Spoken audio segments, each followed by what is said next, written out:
నీ చేతులెత్తి ప్రార్థన చేయము, నీ బిడ్డల కొరకు ప్రార్థన చేయి. వాళ్ళు ప్రార్థన చేసే తల్లులు ఉన్నారా? లేరు. ప్రార్థన చేసి వాళ్ళు కరువు అయిపోయారు. మేము ప్రార్థన చేయలేకపోతున్నామండి. ఎందుకంటే వాళ్ళ పనులు వీళ్ళ పనులు వెళ్ళాయి. ఎవరు బిజీ వాళ్ళది. సెయింట్ అగస్టిన్ అనే ఒక గొప్ప దైవజనుడు ఆయన అంటాడు, ఇష్టానుసారంగా జీవించాడు, వేశ్యలతో తిరిగాడు, తన ఇష్టానుసారంగా బ్రతికాడు, తన ఇష్టానుసారంగా జీవించాడు. ఆ తల్లి ప్రార్థన ద్వారా ఆయన రక్షించబడిన తర్వాత తన ప్రియురాలు ఉన్న చోటుకి వెళ్ళి సువార్త ప్రకటిస్తూ ఉంటుంటే ఆవిడంటది, Augustine Augustine I am she, నేను నీ ప్రియురాల్ని అంటే ఆయన అంటాడు, you are she but I am not he, నువ్వు ఆవిడవే కానీ నేను మాత్రం ఆ పాత అగస్టిన్ని కాదు. ఆ పాత రోత బ్రతుకు, నా తల్లి కన్నీటి ప్రార్థనా ప్రవాహంలో నేను కొట్టుకొచ్చేసాను. నా తల్లి నా యొక్క జీవితం కోసం ఎంతో కన్నీరు కార్చింది. ఎంతమంది తల్లి ఉన్నారంటే కన్నీరు కార్చేవాళ్ళు. అగస్టిన్ అనే భక్తుడు అంటాడు, నువ్వు ఇంకా మారలా. వాడు చాలామంది తల్లులు ప్రార్థన చేయలేకపోతున్నారు. ప్రార్థన చేసే తల్లులు కావాలి. మన కృష్ణా జిల్లాలోనే బొంటిమిల్లి దగ్గర బావపూలపాడు మండలంలో ఒక టీచర్ గారిని పట్టుకుని స్టూడెంట్ కొట్టేశాడు 10వ తరగతి. చూసారా వార్త మీరు? వాడు వచ్చేసి మాస్టర్ని పట్టుకుని ఒక గుర్తేసేస్తున్నాడు. ఆ మాస్టర్ ఒక ఎడ్ చేస్తున్నాడు. ఏంట్రా కొడుతున్నామని చెప్పి హెడ్ మాస్టర్ వచ్చి అడుగుతా అన్నాడు, నువ్వేంటి వీడియో చేస్తావు, అది పక్కన పెట్టే అంటున్నాడు. నేను ఏదైనా చేస్తా అంటున్నాడు.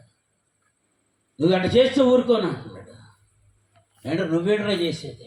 నేను ఎందుకు చెప్తున్నానంటే ఈ సంఘటన, వాడు భయం లేకుండా వాళ్ళ విద్యార్థులు రకరకాల మాదక ద్రవ్యాలకు అలవాటు పడిపోయారు, మత్తు పదార్థాలకు అలవాటు పడిపోయారు, గంజాయిలని, డ్రగ్స్ అని చెప్పలేకపోతున్నారు తల్లిదండ్రులు.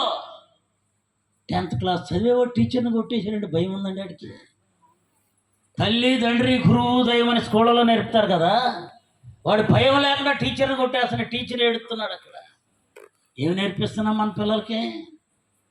బాలుడు నడవవలసిన త్రోవను వానికి నేర్పించుము, పెద్దవాడైనప్పుడు వాడి దాని నుంచి తొలగిపోడు. మన పిల్లలకి దేవుని భయం నేర్పుతున్నావా? మా చిన్నప్పుడు మా అమ్మ మా నాన్నగారు కూడా టీచర్సే. ఇక్కడే పక్కన ఉన్న చిట్టూరులో చేశారు 10th క్లాస్ వరకు. ఆ ఊరిలోనే ఒక మంచి ఆయన వచ్చి, వాళ్ళ బంధువు ఒక ఆయన టీచర్గా ఉంటే ఆయన వచ్చి అన్నాడు, అరే మీ తాత ఈయన తన్ను ఏమంటున్నాడు, అక్షరాభ్యాసం చేయడానికి తీసుకొచ్చి అక్షరాభ్యాసం చేయించి ఊరినే అందరికీ నేను చాక్లెట్లు ఇచ్చి, అరే ఈయన మన తాత తన్ను, మొహం మీద తన్ను, వెనకాల తన్ను అంటాడు. ఆడేమంటాడు? ఆడేవాళ్ళు తంతాడు, రేపొచ్చిన అందరినీ తంతాడు. అవునగా? చిన్నప్పుడే తంటం నేర్పిస్తే, చిన్నప్పుడే తిడతాం నేర్పిస్తే, చిన్నప్పుడే కొడతాం నేర్పిస్తే. ఇక్కడ అంటున్నాడు, లెక్కకు మించి ఆయన యొక్క సంతానం విస్తరించబడింది. ద్వితీయోపదేశకాండం 15వ అధ్యాయం 5వ వచనం. అబ్రహాము యొక్క పూర్వీకులు విగ్రహాలను చేస్తూ ఆయా ప్రాంతాల్లో సంచరిస్తూ ఉండేవాళ్ళు. చదవండి ద్వితీయోపదేశకాండం 15:5. కావున నేడు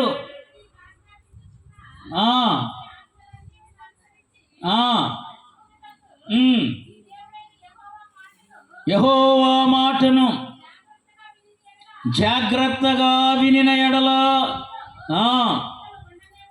చాలండి. అబ్రహామును కుటుంబ పరంగా ఆశీర్వదించాడు. వృద్ధాప్యంలో పిల్లలు లేరు అనుకుంటే అబ్రహాముకి పిల్లలు వచ్చేటట్టు దేవుడు వాగ్దానం ఇచ్చాడు. అతని కుటుంబం లెక్కకు మించి ఇసుక రేణువులాగా సంతానం ఆశీర్వదించాడు. ఇక్కడ అంటున్నాడు, అబ్రహాము యొక్క పూర్వీకులు విగ్రహాలు చేసేవాళ్ళు, ఆయా ప్రాంతాల్లో సంచరిస్తూ స్థిరమైన నివాసాలు లేకుండా గుడారాల్లో నివసించేవాళ్ళు.